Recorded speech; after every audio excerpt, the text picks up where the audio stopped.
शेतकऱ्यांच्या आंदोलनामुळे राजकीय वातावरण चांगलंच तापले. सगळेच म्हणतायत आमचंच खरं, पण नेमकं खरं काय आणि खोटं काय याचा शोध घ्यावाच लागेल आणि तेच शोधण्याचा ॲनालायझरचा हा प्रयत्न. कृषी विधेयकावर वाद अनेक आहेत. हे प्रकरण नीट आणि सोप्या भाषेत समजून घेतलं पाहिजे.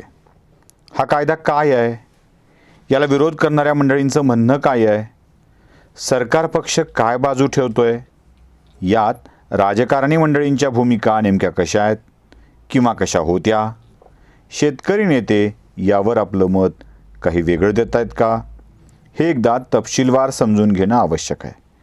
त्याशिवाय आपल्या मनातील शंकेचं मळभ दूर होणार नाही.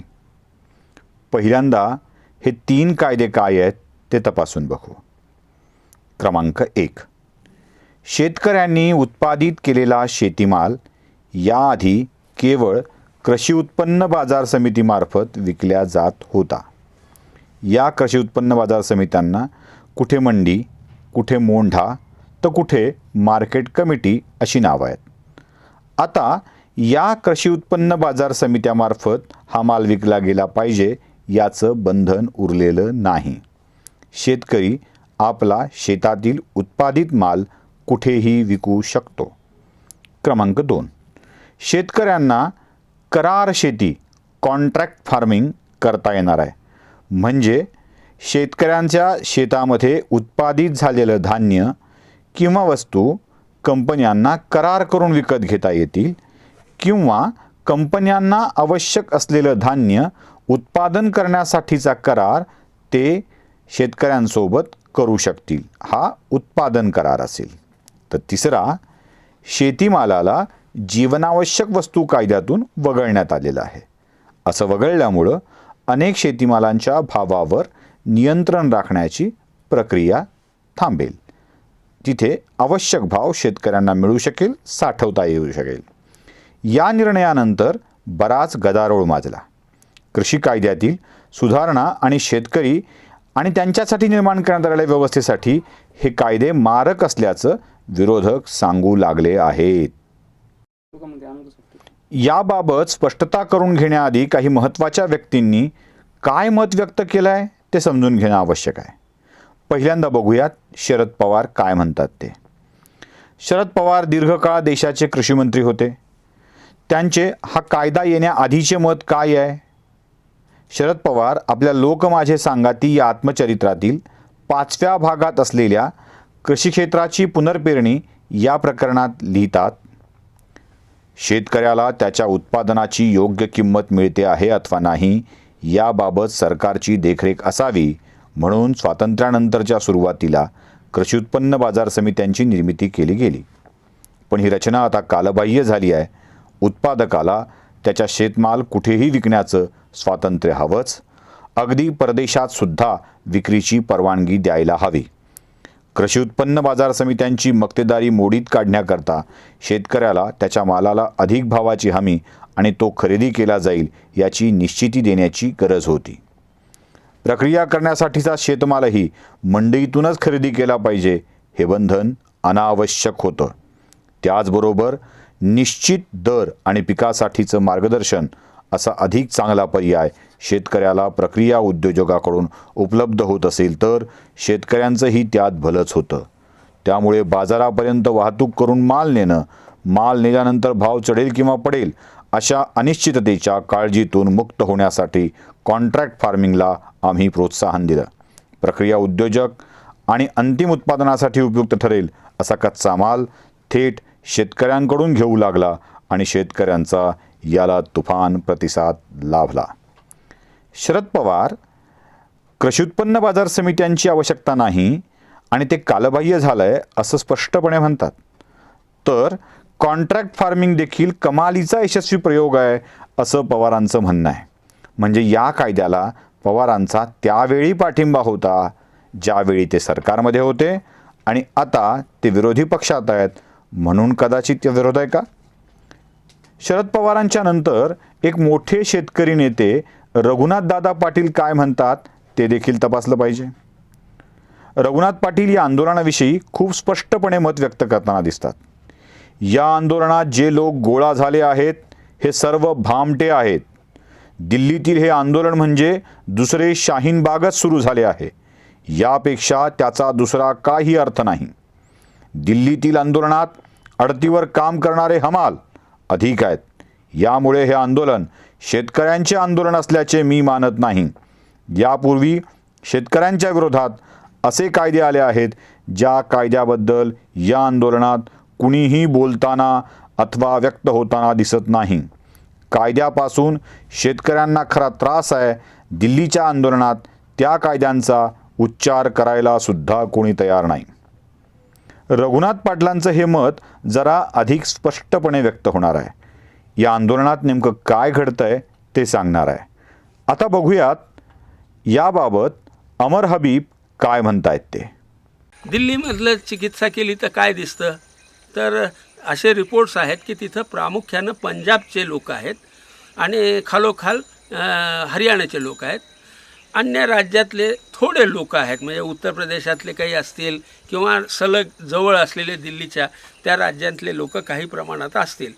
परंतु ओव्हरऑल असं चित्र दिसतं की देशभरातून फारसा प्रतिसाद तिथं उपस्थितीच्या स्वरूपामध्ये दिसत नाही. ह्याचं कारण शोधायला पाहिजे.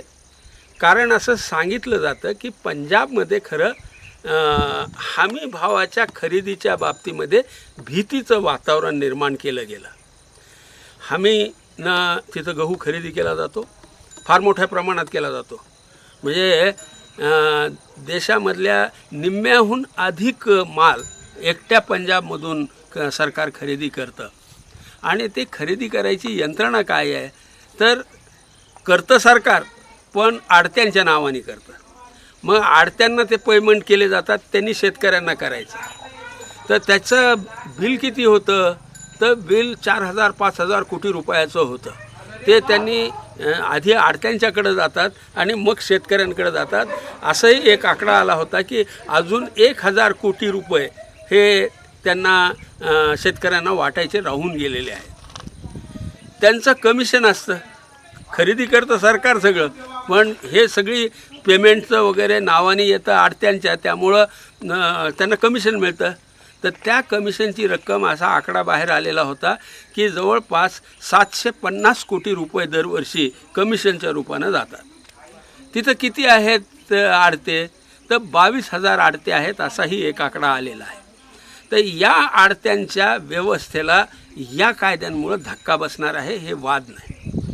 5,000 कोटीचा व्यवहार आणि त्यातून मिळणारं कमिशन हेच या आंदोलनाच्या गर्दीमागचं खरं कारण.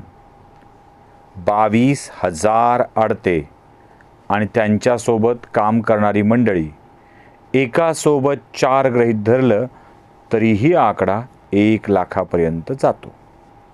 त्यामुळं रघुनाथ पाटील म्हणतात त्यात बरंचसं तथ्य देखील दिसतंय. अमर हबीब यांच्या म्हणण्यानुसार हा सगळा व्यवहाराचा विषय असेल तर आता दुसरे शेतकरी अभ्यासक आणि शेतकरी संघटनेचे नेते श्रीकांत उमरीकर काय म्हणतायत ते आपण बघूया. म्हणजे कुठलाही सर्वसामान्य नागरिक, पत्रकार जेव्हा त्यांना विचारत आहेत की तुमच्या मागण्या काय आहेत, आणि नेमकं या ठिकाणी सगळं आंदोलन येऊन अडत आहे. शेतकऱ्यांची मागणी अशी होती की MSP मिनिमम सपोर्ट प्राईस, किमान आधारभूत किंमत, तुमच्या धान्याला जी शासनाने दिलेली असते त्याच्या बाबतीमधला मुद्दा आहे. खरं तर जी कृषी विधेयकं आता कायदा झालेला आहे त्या कायद्यामध्ये आधीच्या चालू असलेल्या व्यवस्थेमध्ये कुठलाही बदल केलेला नाही. सरकार एकूण 23 अन्नधान्याच्यामध्ये धान्याचे भाव जाहीर करतं. याच्यापैकी फक्त दोघांची, गहू आणि तांदूळाची शासकीय खरेदी होते MSP प्रमाणे. म्हणजे जी MSP किमान आधारभूत किंमत शासनाने जाहीर केलेली आहे त्या किमतीप्रमाणे शासन गहू आणि तांदूळ त्याची जी जेवढी क्षमता आहे रेशनिंगमध्ये धान्य वापरायचं, बफर स्टॉक जो करायचा आहे तेवढ्यासाठी खरेदी करतं. शासनाची क्षमता संपल्याच्या नंतर मग तो सगळं धान्य बाजार हा खाजगी व्यापाऱ्यांसाठी खुला होतो. ही आत्तापर्यंतची पद्धत. अजूनही ह्याला काहीही हात लावलेला नाही. अजूनही शासनाला रेशनिंग व्यवस्थेसाठी, बफर स्टॉकसाठी जे धान्य म्हणजे विशेषतः गहू आणि तांदूळ लागतात त्यांची खरेदी पूर्वीप्रमाणेच चालू आहे. इतकंच नाही, पंजाब सरकारने ज्या ठिकाणचे हे सगळे शेतकरी आलेले आहेत त्या ठिकाणच्या सरकारने वेगळा कायदा केलेला आहे आणि तसा कायदा करण्याची त्यांना मुभा पण आहे की तुम्ही शासन म्हणजे केंद्र शासनाच्या कायद्याला विरोधी न जाता केंद्र शासनाच्या कायद्याला पोषक किंवा त्याच्या 2 पावलं पुढे जाऊन जो काही व्यवस्था तुमच्या राज्यामध्ये करणार असाल तर त्याला बंधन नाही. आज संसदेत पारित झालेल्या कायद्यावर गोंधळ सुरू आहे. पण या कायद्याची प्रक्रिया कशी असते? सुरुवातीला जो कायदा करायचा आहे त्याबाबत केंद्र सरकार वटहुकूम आणते. त्यानंतर संसदेचं अधिवेशन सुरू होतं. त्या अधिवेशनामध्ये कायद्याचं विधेयक मांडलं जातं. विधेयकाची चर्चा होते. संसदेच्या दोन्ही सभागृहात चर्चा होते. त्यावर मतदान होतं आणि मतदानातून हा कायदा पारित होत असतो. आज देशातल्या ज्या राजकीय पक्षांनी यात सहभाग घेतला आहे त्यातल्या निम्म्यांनी या कायद्याला समर्थन केलेलं आहे. राष्ट्रवादी काँग्रेसची मतदानावेळेसची भूमिका वेगळी होती. शिवसेनेची मतदानाच्या वेळेसची भूमिका वेगळी होती आणि अन्य पक्षांची देखील वेगळी होती. आता कायदा पारित झाल्यानंतर याबाबत वाद निर्माण करणं हा निव्वळ वादासाठी वाद असाच विषय असेल. पण या देशात राजकीय वाटचालीपुढे डावपेचापुढे या सगळ्या गोष्टी लक्षात तरी कोण घेतो? आप किसी भी तरह के भ्रम में मत पड़िए. इन लोगों से देश के किसानों को सतर्क रहना बहुत जरूरी है. ऐसे लोगों से सावधान रहे जिन्होंने दशकों तक देश पर राज किया और जो आज किसानों से झूठ बोल रहे हैं. वो लोग किसानों की रक्षा का ढिंडोरा पीट रहे हैं, लेकिन दरअसल वे किसानों को अनेक बंधनों में जकड़कर रखना चाहते हैं. वो लोग बिचौलियों का साथ दे रहे हैं.